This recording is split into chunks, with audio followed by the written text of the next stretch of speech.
नमस्कार। आज हम एक ऐसी विरासत के बारे में जानेंगे जिसे शायद हमारी पीढ़ी धीरे धीरे भुला रही है। ये कहानी है एक लोक देवी की।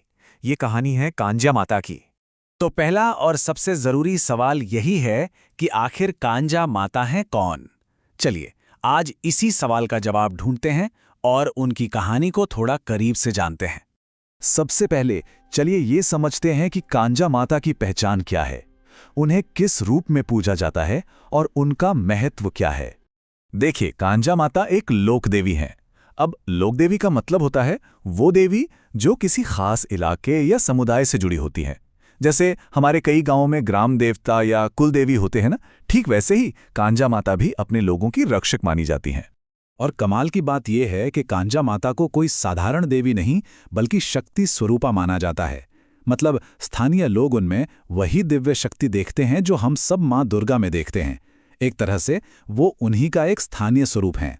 तो लोगों की आस्था उनसे कैसे जुड़ी है? सीधी सी बात है, वो उन्हें अपने गांव की रक्षक मानते हैं, जो हर संकट और बीमारी को दूर करती हैं और जो सच्चे दिल से मांगी गई हर मुराद को पूरा करती हैं। अच्छा, अब सवाल ये उठता है कि वो कौन सी जगह है जो इस पूरी आस्था का केंद्र है। चलिए उस पवित्र स्थान के बारे में जानते हैं।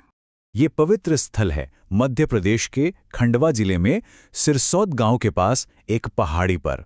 आपको बताऊं, ये जगह एक जमाने में आसपास के कई गांवों के लिए श्रद्धा और विश्वास का एक बहुत बड़ा केंद्र हुआ करती थी। इस जगह को शक्ति स्थान क्यों कहा जाता है? देखिए, इसके पीछे कई वजहें हैं। एक तो ये एक ऊंची पहाड़ी पर है। दूसरा, यहाँ का माहौल बहुत ही शांत और आध्यात्मिक है। और सबसे खास बात, माना जाता है कि शुरुआत में यहाँ माता की पूजा एक पिंडी यानी एक पवित्र पत्थर के रूप में होती थी। अब जरा इस कहानी के विस्तार को देखते हैं कि कांजा माता का अपने भक्तों के साथ रिश्ता कितना गहरा और कितना फैला हुआ था। स्क्रीन पर ये नंबर देखिए, 56। क्या लगता है कांजा माता की कहानी में इस एक नंबर का क्या मतलब हो सकता है? ये कोई मामूली गिनती नहीं है, इसके पीछे एक बहुत बड़ी बात छिपी है। इस नंबर का मतलब है कि एक दो नहीं, बल्कि आसपास के पूरे 56 गांव कांजा माता को अपनी रक्षक, अपनी कुलदेवी मानते थे।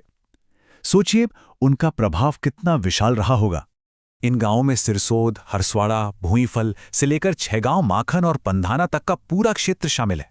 जरा सोचकर देखिए, इतने सारे गांव और उन सबकी एक ही रक्षक देवी। तो ये भक्त अपनी देवी से जुड़ते कैसे थे?